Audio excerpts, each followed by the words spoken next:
Comme le moment où tu racontes que tu es courtière en assurance, Oui. tu as plusieurs sociétés, je crois que tu en as 3, oui, c'est ça, oui. qui cartonnaient. Bon bref, on en avait parlé longuement, tu te souviens, dans notre Ouais, précédente je me souviens interview très l'année bien, dernière, ouais. donc je ne vais pas m'éterniser là-dessus. Mais alors que tu crois que tout est foutu Oui. et que tu manques d'activité, un beau jour, une jeune fille Ouais. qui s'appelle Jazz, Ouais. comme tu le dis, qui a un prénom très original, passe la porte et c'est là quelque part que l'aventure Shona Evans va commencer. Tu peux me résumer un peu tout ça? Bah oui, moi j'étais, voilà, j'ai la société qui a coulé, ça se passait mal. Tu sais, quand tu as une société, les gens comprennent. En fait, quand ça ne marche pas, les gens, et ça, les Français, je pense, enfin, les Français, je pense que les gens vont comprendre, pour ceux qui ont eu des problèmes, et il y en a, Dieu sait qu'il y en a beaucoup, avec une entreprise, les gens comprennent pas que des fois tu peux couler sans être mauvais. Tu peux te casser la gueule sans être mauvais. Mais quand tu as des gens, des salariés, eux, il y en a qui comprennent. Il y en a d'autres qui, tu vois, même encore aujourd'hui, je reçois des tonnes de menaces, d'insultes. Moi, j'ai des dossiers à balancer sur Magali Berda. Moi, j'ai ci, moi, j'ai ça, truc. Mais moi, je me suis jamais cachée que j'avais eu des problèmes. Donc, tu peux balancer tous tes dossiers. Moi, j'ai toujours été transparente depuis le début, je m'en fiche. Ma vie, au contraire, c'est positif. Ça veut dire qu'on a le droit de se casser la gueule et on a le droit de se relever, tu vois. Et c'est pour tout le monde pareil. Et Jazz, effectivement, ça a été le déclenchement de ma vie a tourné d'un coup.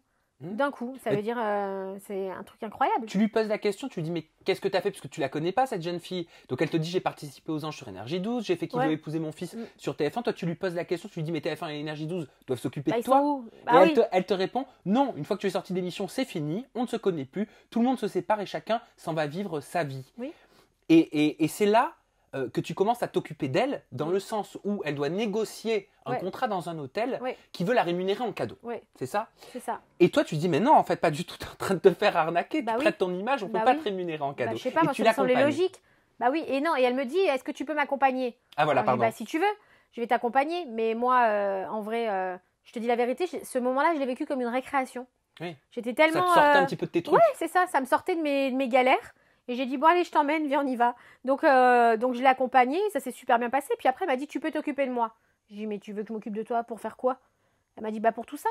Je lui ai dit, mais c'est quoi tout ça? Et elle me parle de booking. Je lui ai dit, mais c'est quoi un booking? Ah oui, d'ailleurs, au départ, tu étais dans les bookings et puis après, tu as vite lâché ça. Oui, parce qu'ils faisaient que ça tous. Et j'ai dit, je ne savais même le mot booking, je ne savais pas ce que ça voulait dire. Donc, booking, c'est des prestations en boîte de nuit. Oui, et du coup, voilà, j'avais pas Instagram, j'avais pas Snapchat, j'avais pas Twitter, j'avais pas Facebook. J'avais même pas Facebook, moi. Donc, je sais. Voilà, donc du coup, et je lui ai dit, mais ok, bah écoute.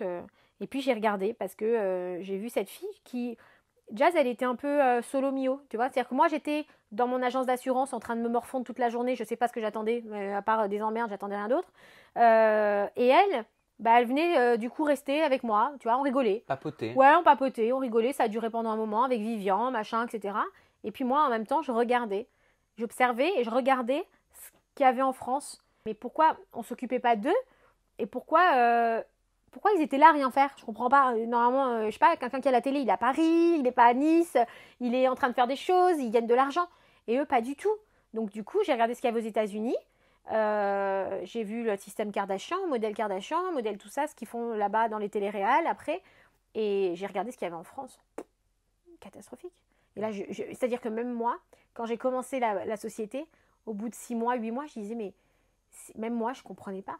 On me disait, mais tu fais quoi? J'en sais rien.